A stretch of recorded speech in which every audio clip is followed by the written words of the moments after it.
Okay, we are now live. So we will wait for the people to join us, if they're going to join us, and hopefully there will be. So what have you been up to recently, Andy? Oh, there you go. You can hear us both. Excellent. Yeah, I've been really busy. I've been working with a lot of clients over the last couple of weeks. As you can imagine, lots of people are stressed and anxious about the current reality and how to deal with it and how to navigate a path through it. So I've had my hands full of work, which is good. Good. That's good. So tell us a bit about yourself, Andy.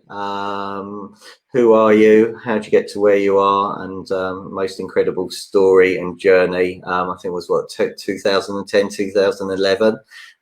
Which you were awarded the honour of being Englishman of the Year in 2014 with the likes of Freddie Flintoff, Sir Roger Bannister, Sir Stephen Redgrave. So an incredible names. Hi, Andrea. She's joining us from Fife in Scotland. So thanks very much for joining us. Grateful.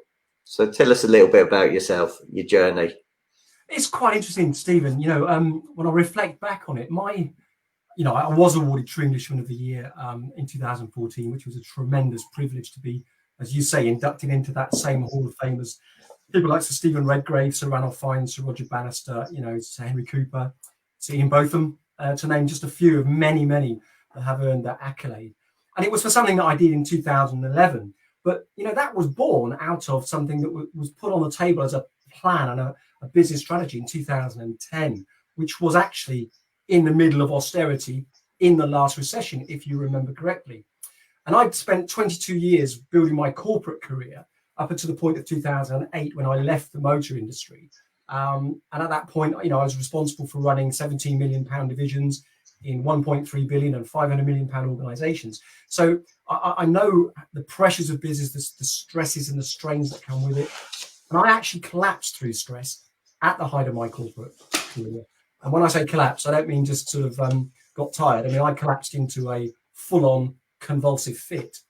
And I remember the consultant saying to me after a battery of tests, this is a tremendous wake-up call for you, Andy, because we can't see any sign of a problem with your heart or your brain that might have caused you to fall into a fit. So you must be under an immense amount of stress. And I challenge you to look at how you're coping with that, because your way clearly isn't working. And so it was a case of me rebalancing my life and thinking about what I wanted to do. And fitness was something that I hadn't been doing. I'd run a marathon when I was 25 and basically did very little since then. So in 2010, I put on, or 2007, I should say, originally, I ran across the Sahara in the toughest foot race in the world, Marathon des Sables. That was my kind of journey back into fitness. And a couple of other events before that. And I get to this place where I was inspired by an American runner, Stephen, and he had run 50 marathons in 50 states in 50 days. Amazing experience. And I thought, well, I wonder what the world record is. I wonder what the most anyone has ever done. And sure enough, I did a bit of research, and it was 52 marathons in 52 days with no day's rest. And I thought, I wonder why that guy stopped at 50 when just 3 more days would have given him a new world record. And then my little voice perked up and said, go on then, Gobby, if you think it's that. You have a go. So I did. And, the story is that I set out to run 66 ultra marathons, which is 30 miles a day or 50 kilometers a day, 31 miles a day, sorry. And crossed the finishing line on my 50th birthday in 2011. So that was the journey out of the corporate environment into being self-employed. And, in 2010, when I put that program on paper, it would have been pointless me spending thousands of pounds to market what I was doing as a career when no one was buying leadership development training. Nobody seemed to be buying coaching and mentoring. It was a really tough environment. And I guess we're going into that sort of situation now. But there's many things happened since then, Stephen, all great news, all good things. And I find myself in a wonderful position now of being able to support and encourage and guide people and inspire them through the challenges they face in life as a result of my experiences and my qualification as a clinical hypnotherapist and psychotherapist since then. So, yeah. Well, thank you. And I'm really grateful that you've given up your time. And I know also lunch as well, because you're meant to be meeting somebody. So thanks very much, and thank you for everybody tuning in and watching. And hi, David Mintz, and sorry I missed your call. I could catch you up later. One of the questions I had from reviewers is that you know, what you achieved was absolutely fantastic. You know, you mentioned some incredible names there, and yet you're talking to me at lunchtime. Can I ask, you know, I've been asked, you know, how did you get somebody the caliber of Andy to come and speak and talk to people on your lunchtime learnings, which I am incredibly grateful for. So thank you. Oh, it's a privilege and it's a pleasure, honestly. You know, we've met at a number of business events and you've trusted me to work with some of your clients. And I take that, you know, I don't take that lightly. I take it as a privilege. But when I think back over my journey, Stephen, I mean, there may be some people watching with us today who, you know, don't have the confidence they feel that they can do this sort of thing, you know, share information, share advice, or be on camera. And, you know, I'm just the same as anybody else. I'm just human. I'm just like you. I'm just like everyone else. And I just think, you know, when we find our potential, when we get, so somebody once said to me, passion is born in the instant you catch sight of your potential. Because once you catch sight of your potential, it kind of pulls you forward. It kind of grabs your attention and makes you want to move in that direction.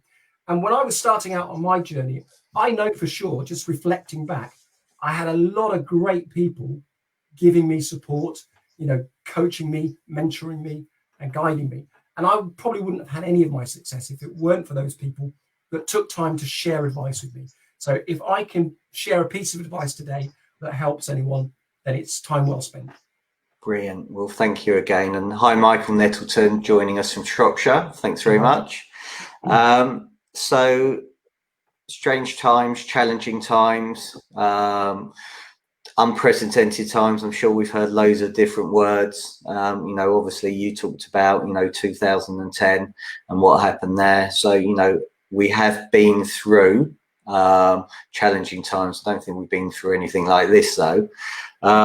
So obviously that's created a lot of uncertainty with people, a lot of stress. You know, what can you suggest to help you know, people that are watching this, whether now or on replay, to overcome that? And hi, Shell, thanks very much. And actually, Shell, if you don't mind me mentioning, you know, Shell was a casualty where she got made redundant. Fortunately, she's now found work, and I'm sure she's going to be incredibly successful and do incredibly well. But what's interesting is I think there's a different one with the uncertainty at the moment, but actually the business owners, and we get a lot of business owners are watching this as well, is the stress that they weren't sure what was going to happen with their business. They had to put a lot of people on furlough as well. They're now bringing them back, and I think mentally a lot of them are absolutely exhausted, you know. So again, you know, what can you suggest to help them with all of that? And I know we're going to talk about Winnie the Pooh, Superman, and Wonder Woman, so I'm very excited to find out what how all these great characters are going to help us. Yeah, I spent a lot of time, Stephen, working around the areas of stress from my personal story, but also because of the work I do now as a clinical hypnotherapist and psychotherapist. So working with stress and working with the brain and understanding how we respond to our world is really critical to help us perform at an optimum level. So if we think about the brain, it's really easy to understand how to work with psychology when we understand the mechanisms that the brain uses. Uncertainty is one of those things that causes our stress system to fire up, because when we are uncertain, there is a potential risk and a potential threat to us, and we don't quite know what to do because there is so much uncertainty. And we can only make sense of our world through our senses. The brain uses the information coming in through our senses to make sense of what's going on in the environment. And we've got a really fantastic set of senses that are graded, if you like, in proximity for us, because we can see a very long way away. You know, we can see the moon and the stars, We can see things on our horizon, way out on the distant horizon. And when we see them at that distance, there's not much information other than what we can see. If it looks like a threat, we'll start to pay attention to it. But the next sense we have in proximity is our hearing. So as it comes close enough for us to be able to hear it, we start to make sense of what we're seeing and what we're hearing. And the brain instantly asks itself a couple of questions.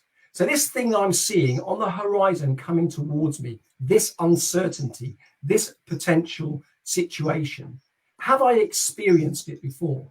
These are the first two questions. They happen in lightning fast speed.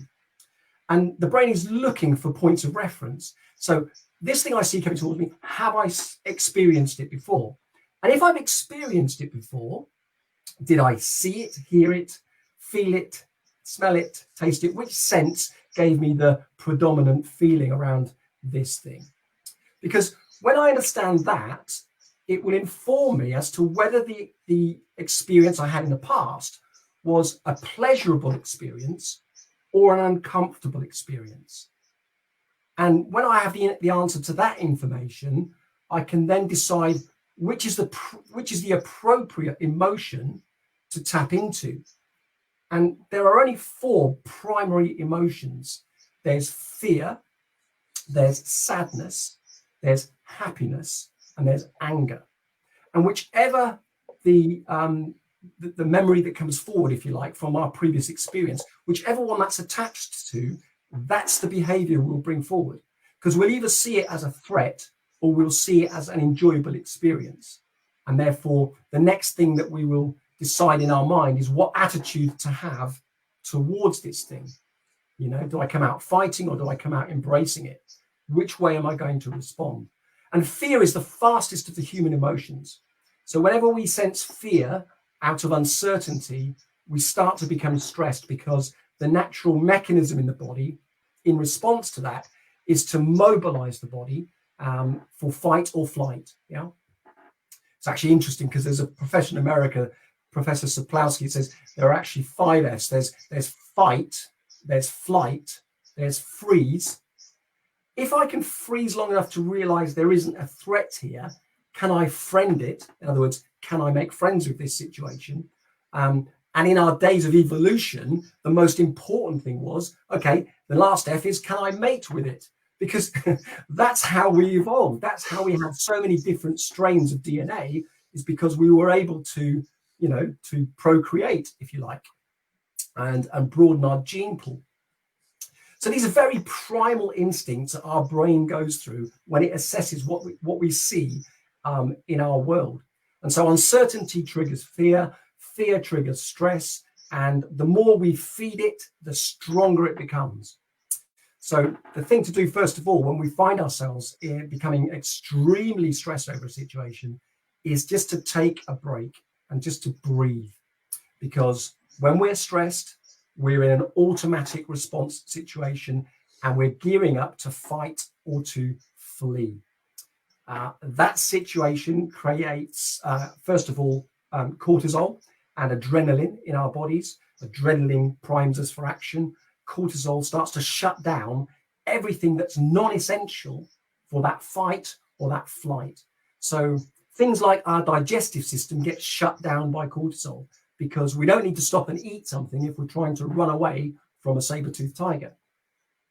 The next thing that's affected is our immune system. Now that's quite crazy, isn't it? Because why, when we're in the middle of a pandemic, would we want to compromise our immune system to make us more susceptible to a virus? Well, we wouldn't if we thought about it logically. But when we're in when we're in the height of emotional responses, the prefrontal cortex part of our brain isn't working logically, because we're being hijacked by our emotions, and fear is the strongest and the fastest of the emotions. So when we feel and when we are aware of our stress rising and we're aware of our situation becoming uncomfortable, it's time to take action. And the first thing to do is just to breathe. You might have heard the phrase, and some people listening today might have heard the phrase, oh, he's so uptight. And that comes from the stress response, because when we are in stress mode, we breathe very shallow up here at the top of our lungs. So we're up and we're very tight in our constricted breathing patterns up here, short, sharp breaths to get as much oxygen as possible. And when I remember my situation and I think back on it and I started to understand, how I was behaving, I asked questions of people that knew me, what did you see in my behavior that might have indicated to you that I was under immense amount of stress? And one of the things I was told was, you sigh an awful lot, Andy. Every time you get up from the desk to go to the copier or go and grab a coffee, you're always sighing like you're fed up or you're bored. And that was a response to breathe deeper. My brain was saying, listen, I need some more oxygen. Breathe deeper. Give me some more oxygen so I can function. So the first thing to help us with our stress is to breathe. Get some exercise, take a walk. Even at lunchtime, take a walk around the block and just take in 10 or 20 good lungfuls of air, deep breaths all the way down into the lower part of your abdomen so your belly moves out and you breathe in, and start to just get some oxygen in and start to calm down our stress response, because we need to be in control and we don't want to compromise our immune system. Okay, great. So thank you. So where does Winnie the Pooh, here's a question, why does Winnie the Pooh not wear trousers?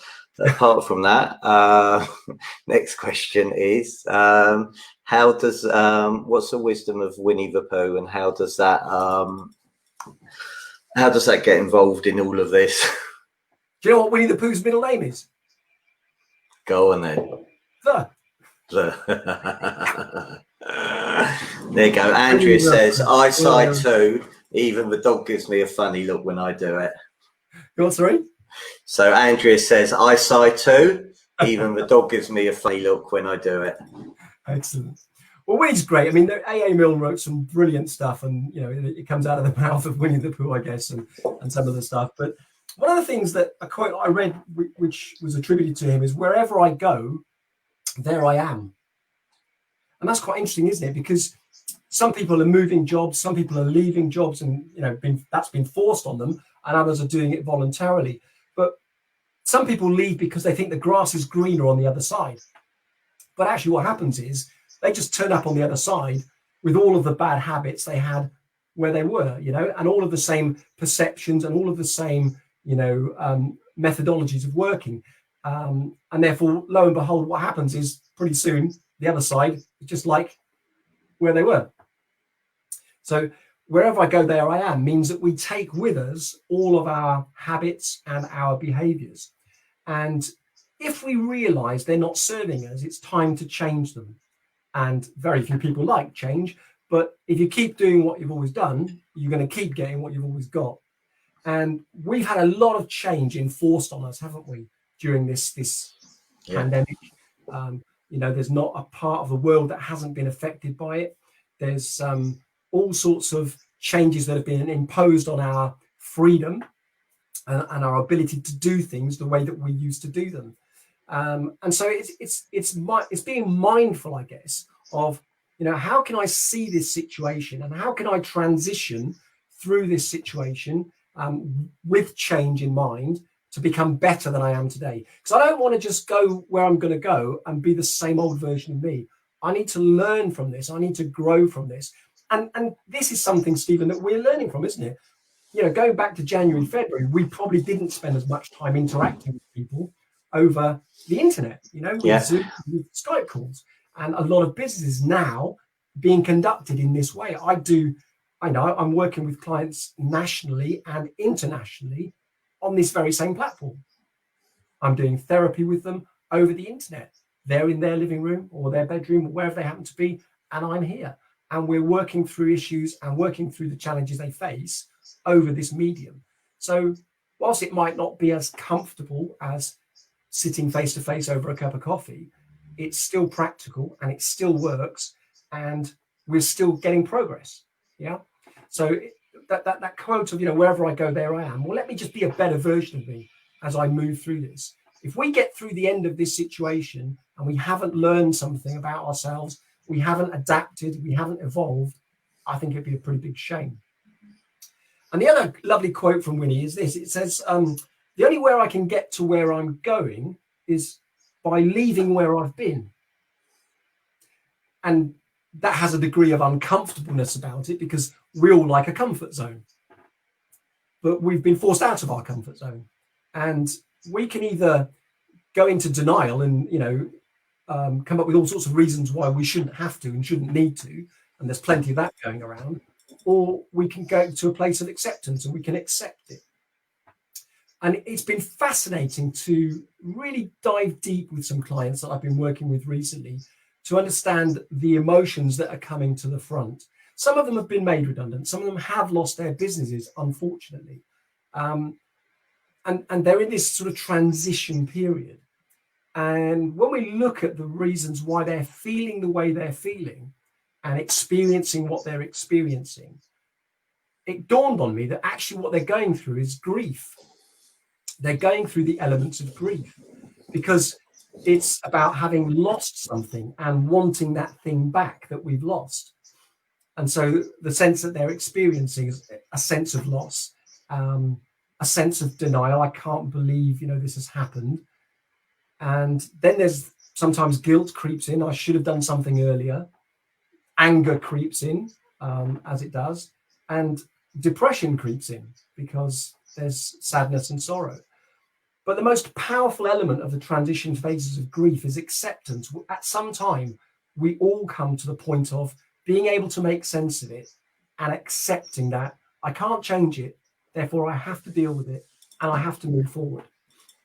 And all the power lies inside of acceptance. All of the power lies in acceptance.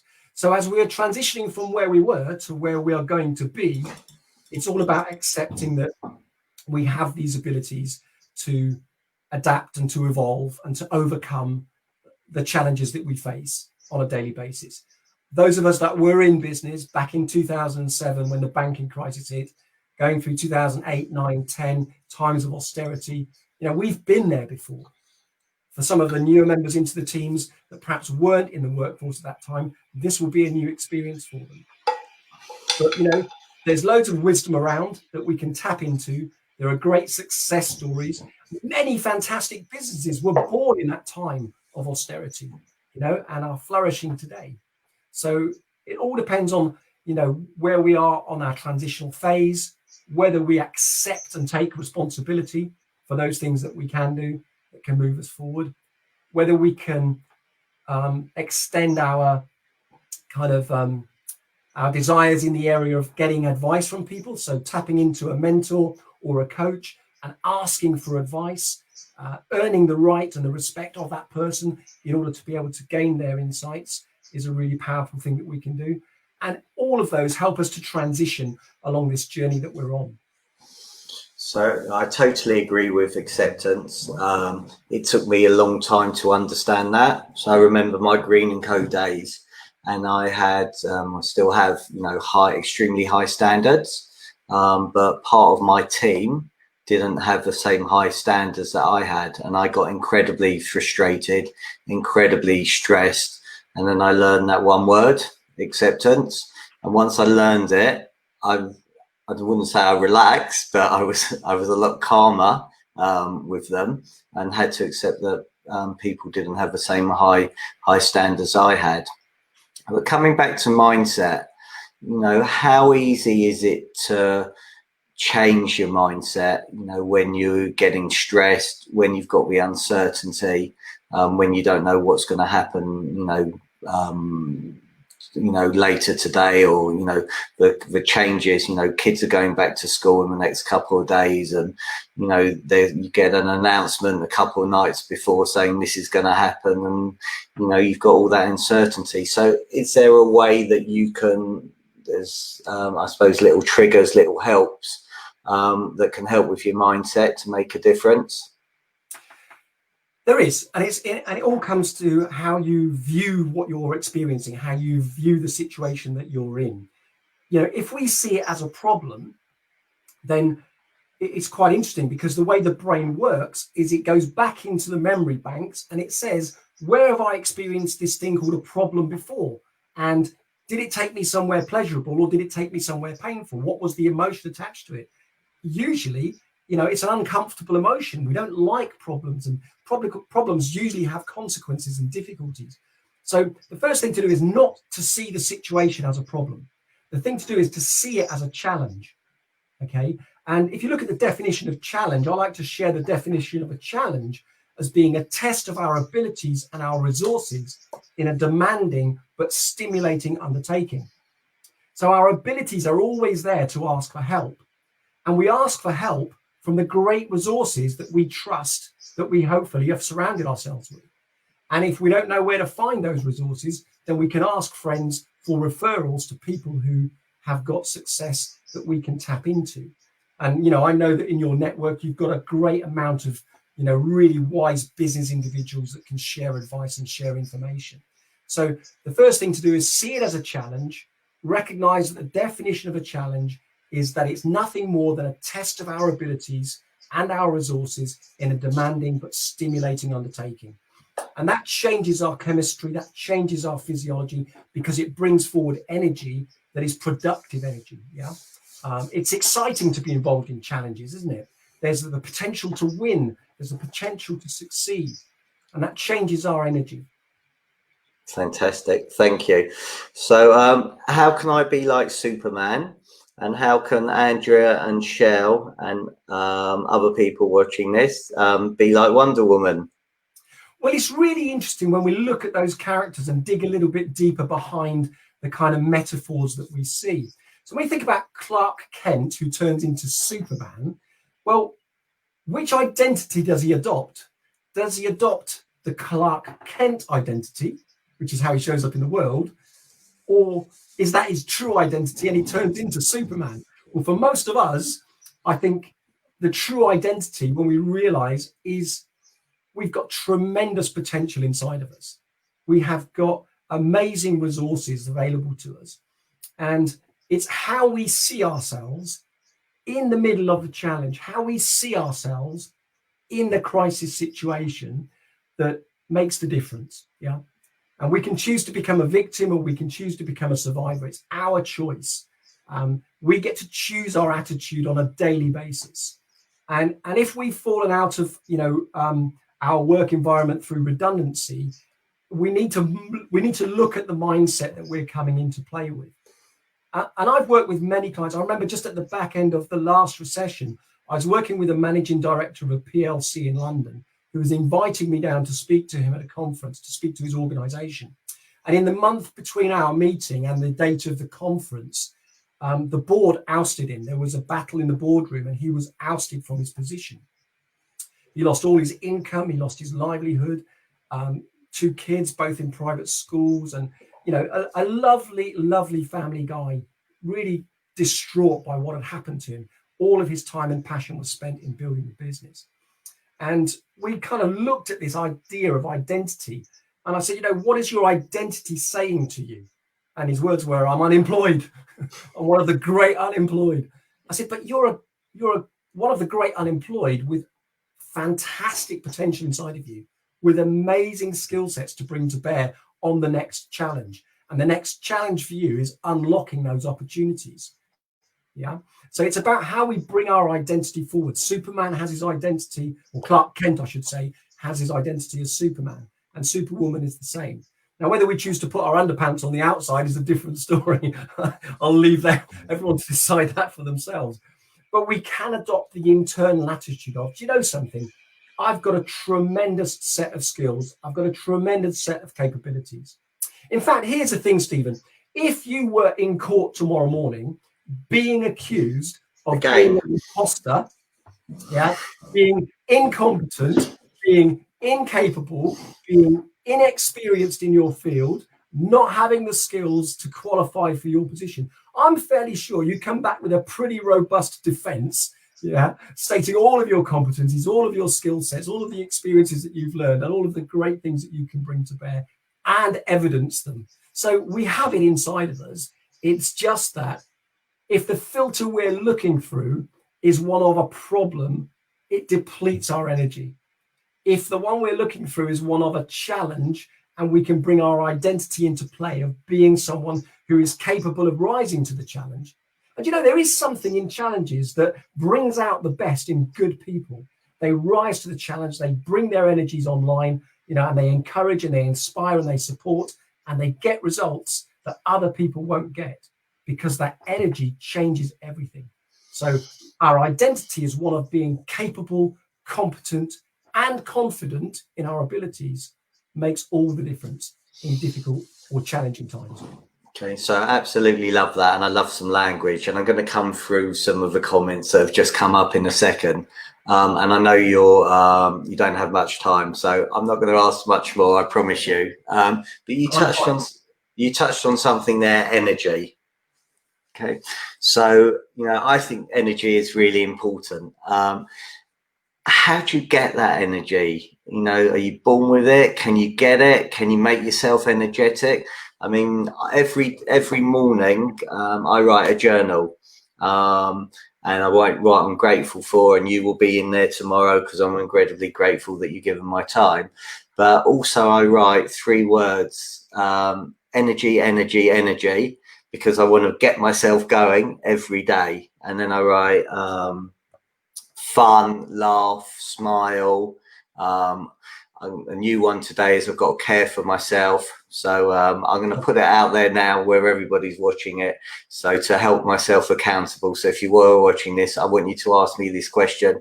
After I eat my dinner now, I'm going to brush my teeth. And that way it's going to stop me from eating anything else. So that's my accountability. So please hold me to it. My 3 words, Stephen, are energy, pace, and enthusiasm. Yeah. A long time ago, I wrote a quote that I shared with a group of people I was working with in a leadership development program. And it was this: every morning, in the instant you open your eyes, another day of opportunities declared well and truly open for you to be awesome. And that sets your day up wonderfully well. And if you attach to that, I'm going to go into my day full of energy. I'm going to go into my day with a great degree of pace. I'm going to step out there to start making things happen, so that when I get to the end of my day, I can reflect back on it with gratitude, as you do, and realize, the wins that I've taken through the day. And sometimes those wins might just be putting a smile on someone's face. It might just be uplifting somebody, encouraging and inspiring them. But at the end of the day, I want to reflect back on my day, and I want to be able to list, a couple of things on my gratitude list. And so it all has to do with my intention at the start of the day. So every morning, in the instant we open our eyes, another day of opportunities declared well and truly open for us to be awesome. And if we go about our day with energy, pace, and enthusiasm, then we've got much more chance of making that be the reality at the end of the day. Brilliant. Thank you. So coming back to some of the questions now, sometimes people find the hard bits asking for help, as they feel it's admitting to a weakness. So, which I think is a really good point, is what can you do to overcome that? Because that is a fear. It's absolutely not a weakness. It's a sign of strength, because it lets you know that you've kind of reached your capabilities where you feel you are in that situation. And the only way we can grow our capabilities is by getting fresh information and fresh insight and wisdom from other people. If we just learn from experience, then we're susceptible to repeating those experiences. Whereas if we can tap into somebody else's wisdom, and they say to us, look, I personally wouldn't do it that way. I did that 2 years ago and it didn't work. Let me share with you what did work. So we have to open ourselves up and be humble and be willing to ask for advice and be willing to ask for help, because it isn't a sign of weakness. Okay, brilliant. So Andy Overman, thanks for joining us. So Andy is a fantastic example. So Andy's one of my co-hosts on the Estate Agents podcast, and Andy was made furloughed, and he was a top earner in that business, and challenging, hard times. But Andrew has chosen the route that every day he's going to walk. He's broken records every day walking. I think he's hit, most probably, Andy, you tell me if I'm wrong, about 80 or 90 days in a row. And he's lost weight. He's been feeding his mind. And he's been totally inspiring. So, fair play to him. You talked about choice earlier. You can go one or two ways. And he chose the right way, and is totally inspirational. So well done, Andy. So Andy says, love the guests on Lunchtime Learnings. mindset is everything, and Andy explains this so well. See, Andy Overman's taken over now, so full potential is reached when we reach Superman stage.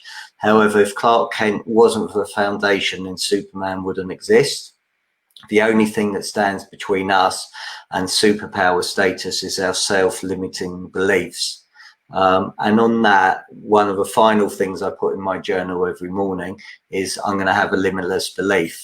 So, you know, going back to how come you're on here, because I have a limitless belief that I was going to reach out to you, and you could have told me where to go, which is absolutely fine. But, you know, gratefully you didn't. So thank you. And what's the worst thing that happens? You just say no. And you know what? I go and try somebody else. Well, it would have been a not now. If I couldn't have made today because of diary commitments, it would have been love to, but I can't do Tuesday. Can we do Thursday or next week? You know? Yeah, which is, you know, sometimes a no is not a definite no forever. It's just a not now. And that would have been my approach. If I couldn't have met the day that was scheduled, then I would have asked for another date, you know? And I think that's massive, because as estate agents, we tend to get an awful lot of rejection. People saying, no, I don't want to instruct you. No, I'm not ready. No, I've given it to somebody else. And actually, you know, it may well be, and that's why prospecting is really important, to understand that no is a not now.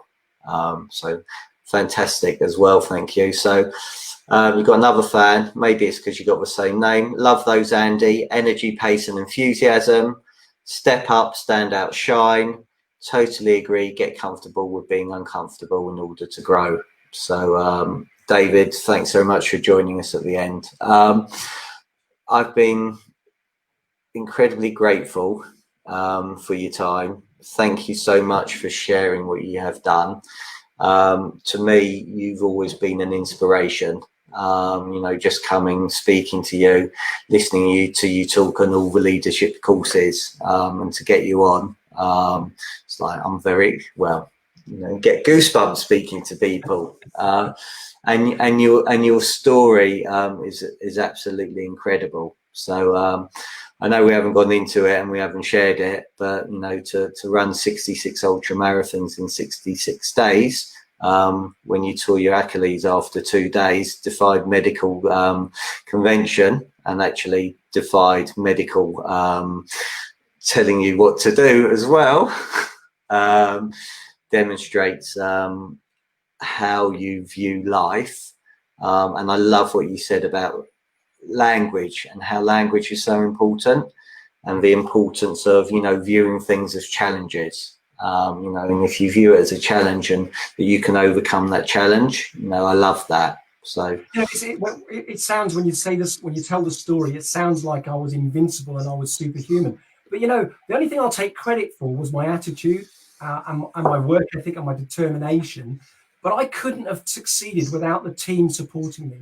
You know, I didn't have the medical wisdom to be able to go against what the medics were telling us. It was Sophie, you know, the sports injury therapist, and the rest of the team that lifted my spirits on a daily basis. And I couldn't have succeeded without them delivering 100%, you know, of their efforts on a daily basis. They were astounding, and they made the success of the event. I was just the front person. I was just the person, you know, out there doing the bit I was doing every day, but they were the ones that did all the work.